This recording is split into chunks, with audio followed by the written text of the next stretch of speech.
Senhor Jesus, nós te damos graças pela vida do Mateus, pela sua história até aqui, por tudo aquilo que o Senhor já usou ele, por tudo aquilo que o Senhor deu a ele. Que o Senhor possa, nessa manhã, utilizar tudo nele, para que o Senhor possa hoje agir em nossos corações. Por isso oramos para que o Senhor retire qualquer tipo de barreira, medo, e que o Senhor possa usá-lo de forma sobremaneira. Assim nós oramos em teu nome, Jesus. Amém, amém e amém. Família Mosaico, um bom dia. Amém. Vocês estão felizes? Que manhã especial. Você sabe que todo culto é muito especial. Todo encontro, todo momento em comunidade. Mas eu confesso que nesses meses que eu estou caminhando aqui, quando eu entrei hoje, eu senti fui agarrado, né? Senti assim imerso numa sensação transcendental, né?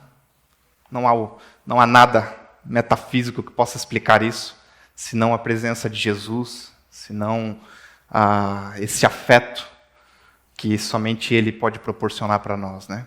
Que manhã especial, que honra poder pregar no primeiro dia do Pedrinho, na Mosaico.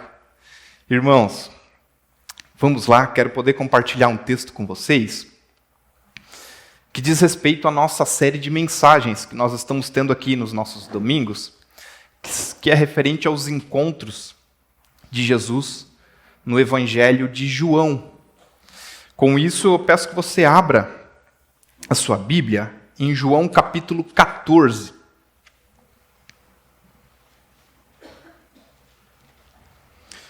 É um texto muito explorado por todos nós. Você que já nasceu nesse contexto religioso, cristão, você já escutou canções, já leu várias vezes que Jesus é o caminho, a verdade e a vida. E hoje a gente vai aprofundar um pouco melhor esse texto maravilhoso. Glória a Deus. Em seguida teremos a nossa feijoada. Então vou tentar acelerar bastante aqui.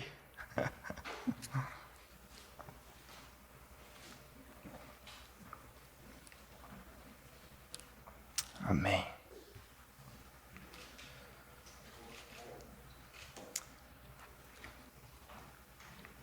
Parabéns também aos candidatos, aos amigos que desceram, tiveram a convicção disso no coração de vocês. Glória a Deus por isso. Queridos, João capítulo 14, minha versão é NVT, e diz assim: não deixem que seu coração fique aflito. Creiam em Deus, creiam também em mim. Na casa de meu pai há muitas moradas. Se não fosse assim, eu lhes teria dito: vou preparar um lugar para vocês, e quando tudo estiver pronto, virei buscá-los, para que estejam sempre comigo onde eu estiver. Vocês conhecem o caminho para onde eu vou. Não sabemos para onde o Senhor vai, disse Tomé. Como podemos conhecer o caminho? Jesus disse: eu sou o caminho, a verdade e a vida. Ninguém pode vir ao Pai senão por mim. Se vocês realmente me conhecessem, saberiam quem é meu Pai. Mas de agora em diante, vão conhecer e ver o Pai. Filipe disse: Senhor, mostre-nos o Pai e ficaremos satisfeitos. Jesus respondeu: Filipe, estive com vocês todo esse tempo e ainda não sabe quem eu sou? Quem me vê, vê o Pai. Então por que me pede para mostrar o Pai? Você não crê que eu estou no Pai e o Pai está em mim? As palavras que eu digo não são minhas, mas de meu Pai, que permanece em mim e realiza as suas obras por meu intermédio. Apenas creiam que eu estou no Pai e o Pai está em mim. Ou creiam, pelo menos, por causa das obras que vocês me viram realizar. Amém? Até aqui. Queridos, como citei para vocês, esse é um texto importantíssimo. Por quê? Nós estamos diante do último momento de Jesus com os seus queridos amigos e discípulos. É a sua última noite estando com os discípulos à mesa. A primeira coisa que nos vem à mente é o seguinte: o quê? Que alguém ciente da sua finitude em vida teria para ensinar, seja por via de palavras, seja por via de ações, aqueles que iriam dar seguimento no ministério. Jesus prepara esse momento. Se você parar para pensar sobre essa perspectiva, Jesus está prestes a partir, ele está ciente de tudo que vai acontecer com ele, então ele começa a deixar uma série de lições aos seus discípulos que vai durar pelo menos uns 3 capítulos.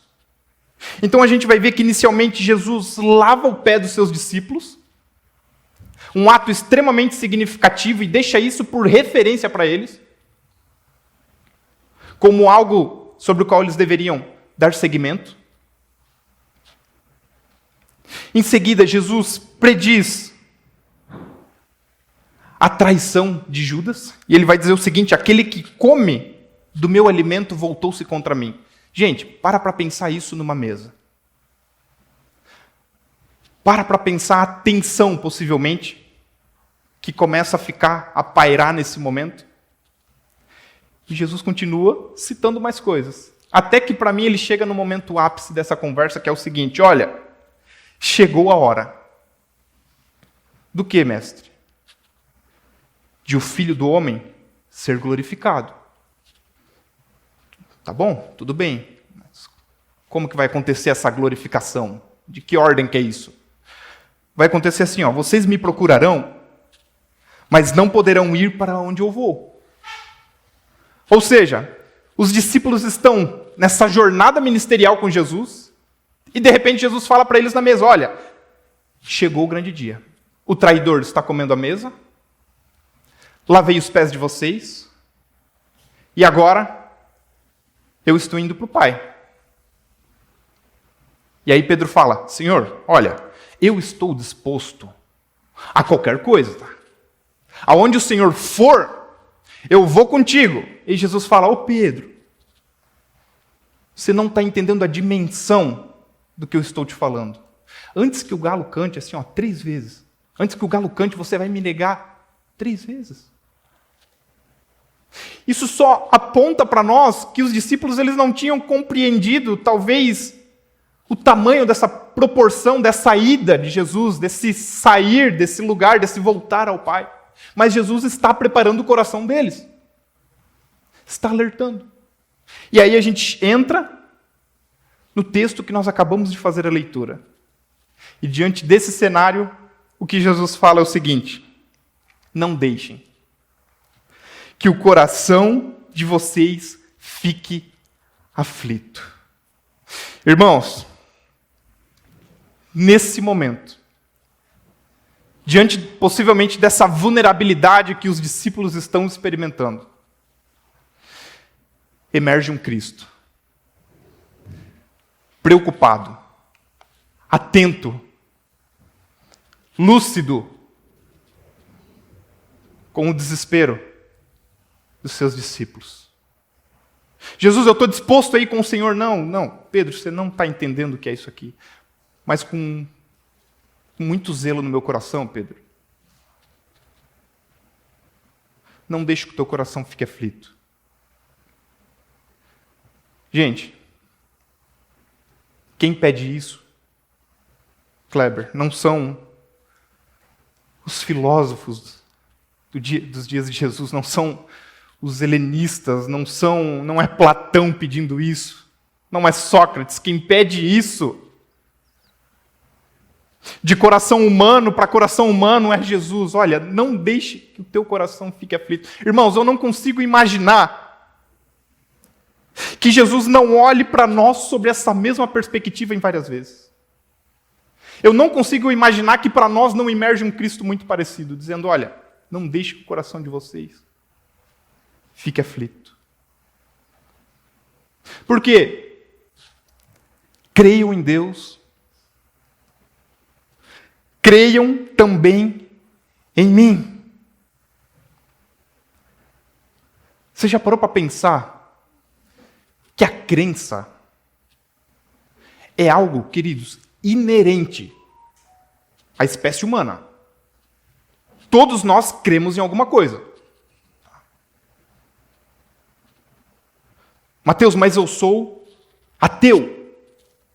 Aí o Gordon Fee vai escrever, não tenho fé suficiente para ser ateu. Por quê? Nós precisamos também de uma dimensão de fé, para não acreditar em algo. Então, nós acreditamos, nós temos crenças diversas. Agora, o que Jesus pede para nós é um pedido fiel. Ele está falando, olha, creiam em Deus, creiam também em mim. Irmãos, diante desse pedido de Jesus, sabe o que nós precisamos fazer? Nós precisamos cada vez mais aprender a crer corretamente em Jesus. Existe uma forma de se crer em Deus que, quando isso captura o nosso coração, quando nós cremos de tamanha confiança nele, esse ato que nós fazemos aqui, ele se torna tão espontâneo, ele se torna tão crescente, né, no nosso coração. Mas é ele pedindo para nós, creia. Irmãos, crer corretamente em Jesus organiza a nossa vida. É sério. Crer corretamente em quem é Jesus Cristo organiza a nossa vida ordinária, que é sobre o que vai ser pregado na conferência. Organiza as nossas escolhas, organiza as nossas prioridades. Crer corretamente sobre quem é Jesus organiza as nossas finanças, organiza a nossa vida. Mas não apenas isso, porque Cristo não é apenas dessa dimensão de vida. Pensar corretamente em Cristo também nos faz pensar na próxima existência, na próxima vida, que é a principal para nós. É por isso que nós estamos reunidos aqui. E aí, queridos, eu lembro, enquanto eu escrevia sobre isso, eu lembrava do Jeremy Taylor, que é um teólogo do século XVII, teólogo da espiritualidade, e que no prefácio de um livro dele, ele vai escrever o seguinte, apontando para essa dimensão da morte. Ele vai dizer que morrer bem é uma grande arte. Morrer bem é uma grande arte, e todos nós, vai dizer, é da espécie humana, fugimos da morte. Todos nós fugimos desse assunto, dessa possibilidade, dessa dimensão, nós fugimos. Mas ele escreve que morrer bem é uma arte, porque um dos principais meios, para mim e para você, cristão, lidar com o medo da morte, é pela contemplação da esperança daquilo que se encontra para além da morte. E eu acredito que é isso que os discípulos encontraram depois da ida de Jesus. Foi encontrar essa contemplação que morte e existência é uma coisa só. Se eu vivo, bacana. Se eu morro, é lucro. Porque nós encontramos uma contemplação que está para além dessa dimensão. Crer corretamente em Deus, crer corretamente em Jesus Cristo, organiza aqui, mas também nos leva de forma segura, contemplativa, para esse outro lugar que todos nós estamos caminhando, né? Amém? Queridos, creiam em Deus, creiam em mim. E aí Jesus vai dizer algo, que é o seguinte: na casa de meu pai há muitas moradas. Ou seja, chegamos num ponto central. Não fiquem aflitos, creiam em mim. Por quê? Porque na casa do meu Pai vai ter espaço para todos nós. Na casa do nosso Pai, por isso não deixe que o coração de vocês fiquem aflitos. Irmãos, essa é uma das promessas mais especiais para nós, que cremos em Jesus Cristo. Há um lugar construído para nós. Há poucos versos, irmãos. Recentemente, Kleber nos deu um sermão sobre escatologia, sobre vida eterna, sobre o retorno do Senhor. Mas, gente, há poucos versos, né, Kleber, tão autoexplicativos sobre a vida eterna do que este que nós acabamos de ler. Na casa de meu Pai há muitas moradas. Rico em promessa. Isso aqui também diz respeito, é uma referência clara ao retorno de Jesus. Quando ele diz que ele volta para preparar um lugar para nós, né? Que depois ele volta para nos buscar. Isso aqui é muito especial. Se não fosse assim, eu lhes teria dito. Jesus olhando para os seus discípulos e precisando reafirmar o que ele está dizendo. Olha, se não fosse assim, se na casa do meu Pai não tivesse essas moradas, eu não teria dito isso para vocês. Se eu não fosse voltar para buscá-los, eu não estaria dizendo isso. Mas eu estou preparando algo. E eu voltarei para buscá-los. Irmãos, isso aqui é uma fala de Jesus. É uma narrativa de Jesus. Todas as vezes que nós nos deparamos com uma promessa dessa de Jesus, a gente precisa lembrar que nenhuma promessa proferida pela boca de Jesus Cristo, que nenhuma fala sua prometida, e que nós encontramos no texto bíblico, é um engano, é um erro, é uma possibilidade. Essa promessa, ela tem um contexto específico, ela está aqui inerente numa conversa final com os seus discípulos, mas naturalmente ela alcança todos aqueles que creem em Jesus Cristo. Essa promessa atravessa os séculos e alcança eu e você. Vou preparar um lugar. Irmãos, nesse momento a gente tem talvez uma imagem de Jesus como um construtor, né? Estou indo preparar um lugar. Jesus abrindo um loteamento. E Ele é o grande construtor dessa obra onde vai nos receber. Mas quando Jesus diz que Ele está indo preparar um lugar, Ele está falando da sua morte e da sua ressurreição. Os discípulos não iriam dar conta de compreender o que Jesus estava prestes a fazer.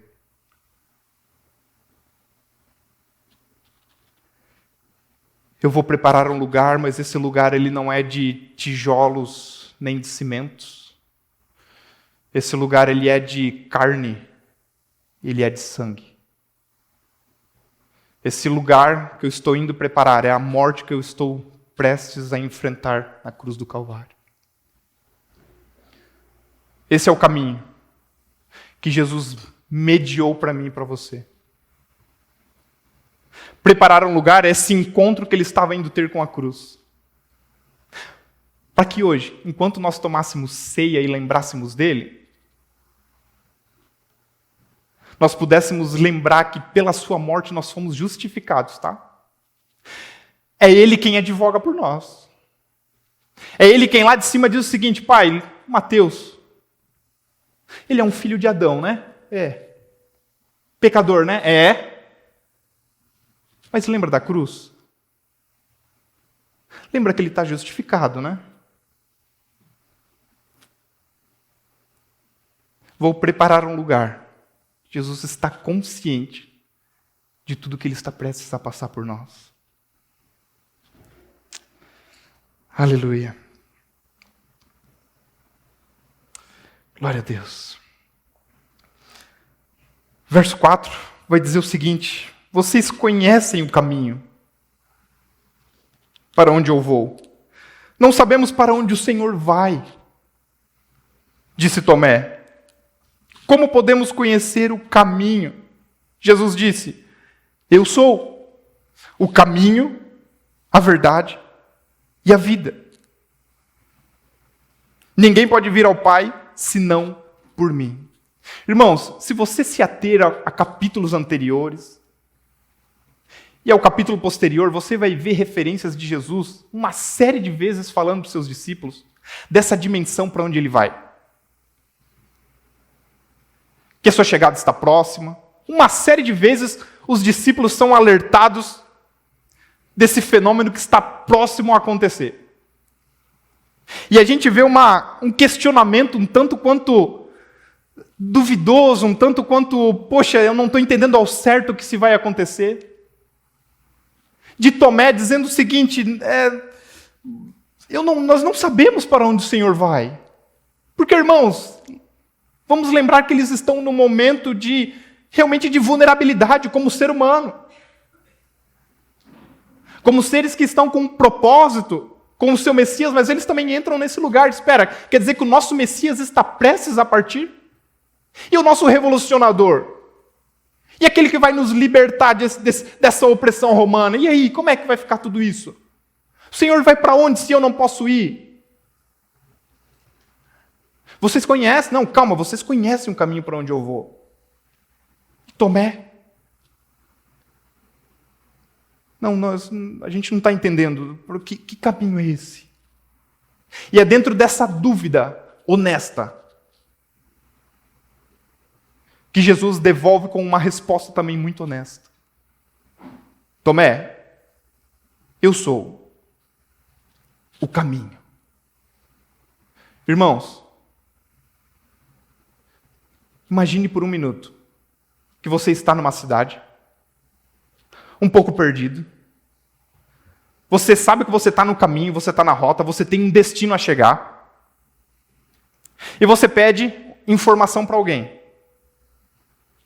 Essa pessoa vai dizer: olha, você vai andar aqui 200 metros, depois você vai entrar à esquerda, depois de 3 quarteirões você vai virar à direita, vai passar numa farmácia, pega mais uma esquerda e você vai chegar no seu destino.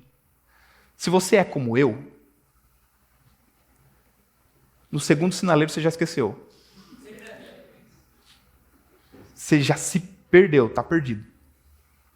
Agora, eu olhei para minha esposa porque ela é muito mais localizada que eu geograficamente. Agora imaginemos que essa pessoa entre no carro e leve você de forma segura até esse caminho. Irmãos, nesse caso, a pessoa que leva você até esse lugar, ele é o caminho. O que Jesus propôs para nós é exatamente isso. Jesus não se limitou e não se limita a apenas dar orientações, apenas dar informações. Olha, vocês sabem o caminho, vai ser por aqui. Não, ele é o próprio caminho que nos conduz de forma segura. É ele que nos pega pela mão, nos guia, nos fortalece, nos conduz e dirige a nossa vida. Ele não apenas fala sobre essa direção, ele não fala sobre esse caminho, ele é o próprio caminho de acesso a Deus.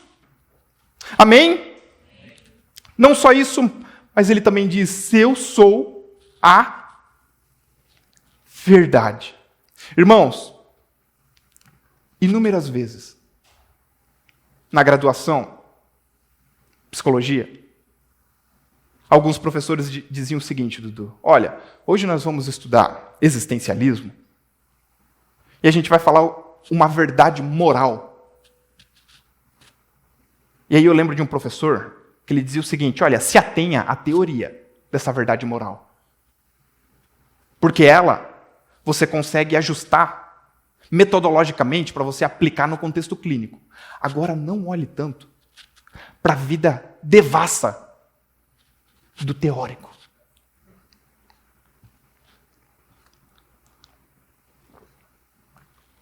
Então nós estudávamos uma verdade moral, mas que ela era desassociada da vida de quem se falava. Quando Jesus traz para si essa expressão de que ele é a verdade, ele está falando que ele é uma verdade de ordem absoluta, transcultural. Eu sou a verdade. O que é a verdade? A verdade é algo imutável, irmãos. Se o Dudu está de camiseta preta, ele está de camiseta preta. É uma verdade imutável. Ele está dizendo, eu sou a verdade. Então Jesus ele não é desassociado daquilo que ele está falando, daquilo que ele está prometendo. Eu sou a verdade é porque ele é a verdade e esta é a verdade que todos nós nos ancoramos e confiamos para estar aqui. Amém? E aí eu lembro de Dostoiévski, quando ele fica preso devido ao regime comunista da sua época, ele tem acesso ao Novo Testamento, ele lê, enfim, Dostoiévski foi um cristão muito interessante para nós, e ele, num dos seus textos, vai dizer o seguinte, olha, se um dia eu descobrisse que Cristo não é a verdade, eu diria, vai-te verdade, porque tudo que eu quero é Cristo. Irmãos, essa verdade, ela não é um conceito filosófico, por mais bonito que seja, não é um método, não é nada nessa direção. A nossa verdade, única e exclusiva, é Jesus Cristo, Jesus de Nazaré. Amém? É nele que nós confiamos e depositamos toda a verdade da nossa existência. É nele. Aleluia. E Jesus também disse, eu sou a vida. A vida. A vida. Nós estamos aqui hoje, nessa manhã maravilhosa, felizes com tudo que nós acabamos de ver, felizes porque meio-dia a gente vai ter um tempo de comunhão, nós vamos nos alimentar. Você vai voltar para sua casa, você vai descansar um pouco. Quem gosta de futebol vai assistir futebol. Amanhã a gente vai trabalhar. Final do mês vai cair o teu salário e a vida segue. O que é esse ciclo? Isso é existência, isso é vida. Irmãos, o homem sempre busca a vida. Mateus, quem passa por ideação suicida?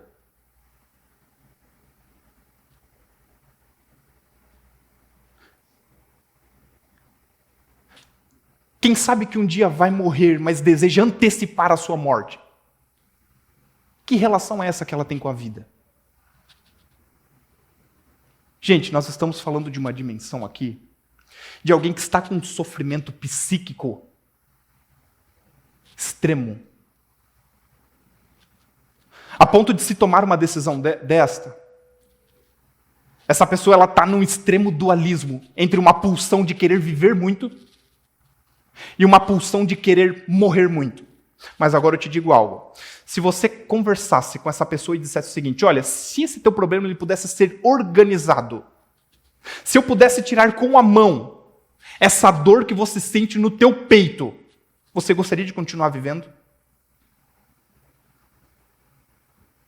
É bem provável que ela diria, olha, se isso aqui de fato for retirado da minha alma, nessa proporção de dor, eu aceito continuar vivendo. O homem sempre busca a vida.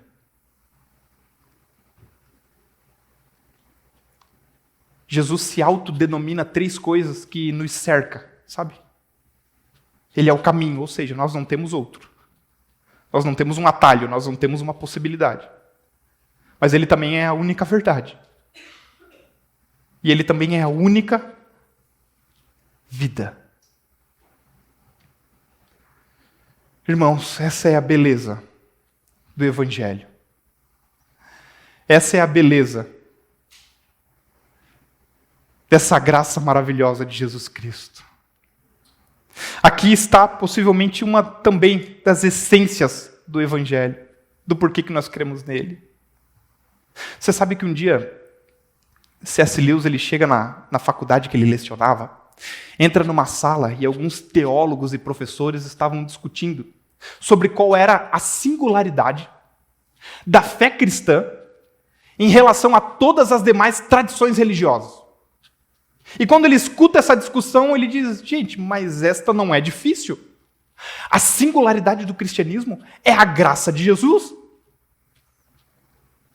Porque enquanto todas as demais tradições religiosas levam presentes, levam oferendas aos seus deuses, como forma de aproximação, no cristianismo Deus é o ofertante.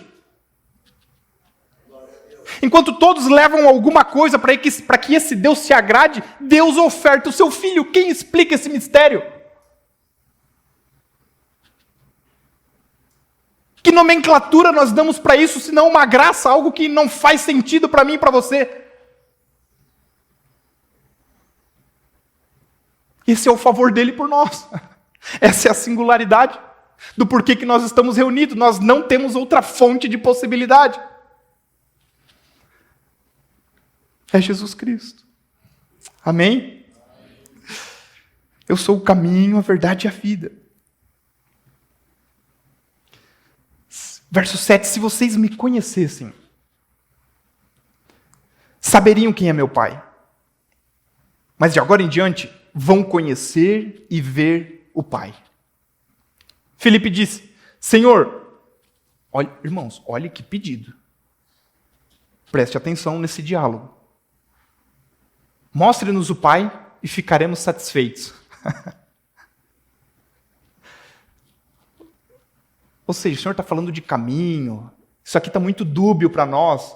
Vamos resolver isso aqui? Mostra o Pai de uma vez e a gente vai ficar tranquilo.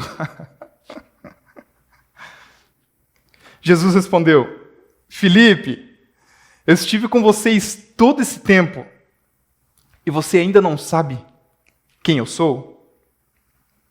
Quem me vê, vê o Pai. Irmãos, esse é um pedido,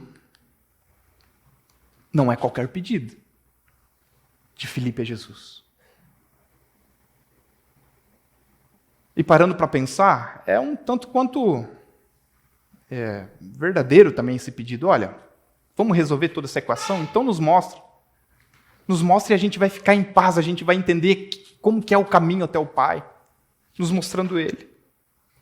Irmãos, no contexto de Jesus esse dia, esse pedido era algo considerado quase que impossível para o contexto da época. Porque para os gregos, vocês sabem bem, Deus por definição é um ser invisível. Para o judeu, desse dia, Deus já era um artigo de fé. Deus é um artigo que a gente coloca na gaveta, segue ritos. Essa é a dimensão. Para além disso, acontece outra coisa. Aquilo sobre o qual os judeus da época eram fascinados, essa dimensão transcendental de Deus. Essa dimensão de ruptura entre um ser humano e Deus, essa dimensão de Deus com Abraão, esse negócio metafísico que acontece entre eles. Entre o que aconteceu com Elias, eram fascinados por uma possibilidade dessa dimensão.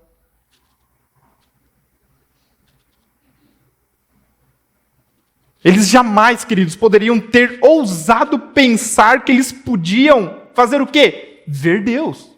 Jamais. Por isso é um pedido assim, tanto quanto inusitado. Cômico, de certa forma. Mostre-nos o Pai e vai ficar tudo bem. Então Filipe quer uma revelação direta de Deus, como uma maneira satisfatória. E aí Jesus responde mais uma vez como Jesus está nesse texto, irmãos. E aí eu vou dizer algo para você. Olha, perdoe-me o espírito um pouco enérgico de vez em quando, mas é que se o texto é cortante, deixemos que ele nos corte e nos penetre. Mas agora, se ele é um bálsamo, eu vou fazer o quê? Se ele é uma delícia de se ler, olha, eu sou o caminho, eu sou a vida, eu vou fazer o quê? Filipe, quem me vê o Pai. É basicamente o que ele está dizendo, olha, enquanto, Filipe, você está esperando que relâmpagos, enquanto você está esperando que trovões e várias manifestações aconteçam aqui para você, então, ver o Pai, você não está percebendo nas manifestações diárias que quem me vê vê a Deus. Que quem me vê, vê o Pai.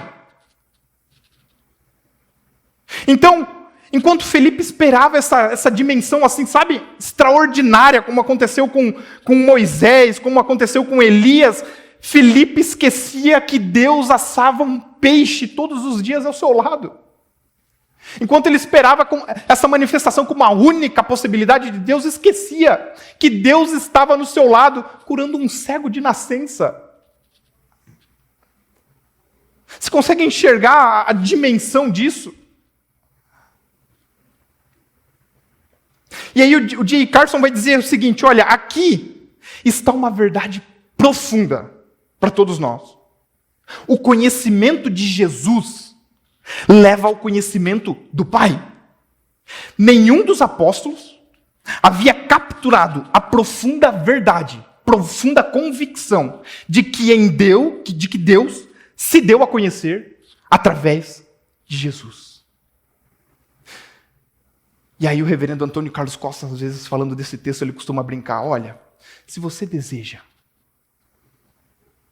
conhecer tudo, mas tudo sobre economia, vá ler Adam Smith. Se aprofunde lá na mão invisível, economia moderna e tudo mais. Você quer conhecer sobre psicanálise? Leia o pai da psicanálise. Leia Sigmund Freud. Se aprofunde. Mas aí ele vai dizer o seguinte, olha, se você deseja conhecer o que Deus pensa sobre nós, se você deseja de fato conhecer ao Pai, leia Jesus Cristo. Leia Jesus Cristo, porque ninguém falou sobre Deus como Jesus. Nenhum teórico, nenhum discípulo. Ninguém falou sobre Deus como Jesus. Queres conhecer o Pai? Vamos nos aprofundar no conhecimento. Creiam em mim. Vamos aprofundar a nossa crença em Jesus Cristo. Amém? Mas, irmãos, vocês sabem que, muitas vezes, nós nos comportamos como Filipe. E principalmente eu. Inúmeras vezes, coloco talvez expectativas numa profecia. Irmãos, nós amamos os dons aqui. Colocamos numa oração terceira. Colocamos a nossa expectativa, olha, nos mostre então, e eu vou ficar satisfeito. Muitas vezes nós também fazemos isso. Mas a grande questão para nós, nessa manhã, é de que se nós temos a sua palavra, é que se nós temos o texto, se nós temos a Jesus, nós temos tudo. Tudo. Se nós temos a Ele, nós podemos usar dos dons para edificar a sua igreja de forma saudável, mas acima de tudo, sabendo que, se nós temos a Cristo, descanse o teu coração. Não fique aflito. Você sabe qual é o caminho, você sabe qual é a verdade, você sabe qual é a vida. É Jesus Cristo. Amém? Glória a Deus. Avançando para o verso 10.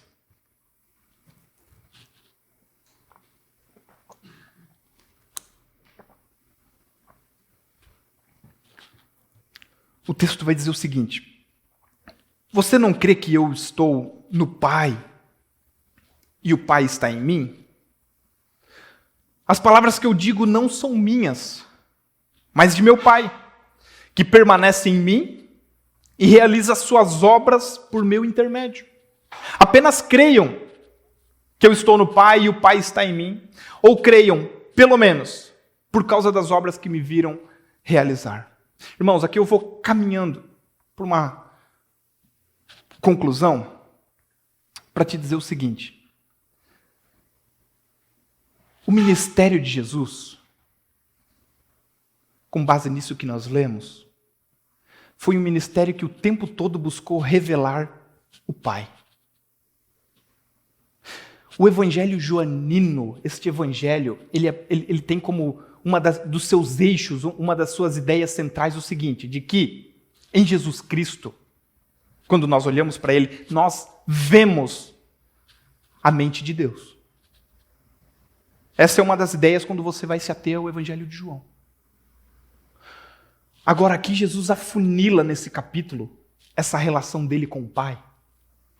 E isso aqui é uma lição tão especial para nós, que a palavra Pai, apenas nesse capítulo que nós lemos, aparece mais de 20 vezes. Do capítulo 15 ao 17, ele vai aparecer mais de 25 vezes também. Isso nos mostra, queridos, a forma intensa que Jesus apresenta o Pai em seu ministério.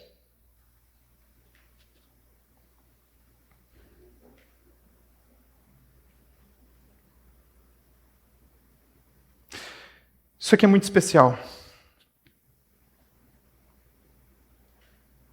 Porque Jesus vai dizer que ele vai dizer das suas palavras e vai dizer das suas ações, né?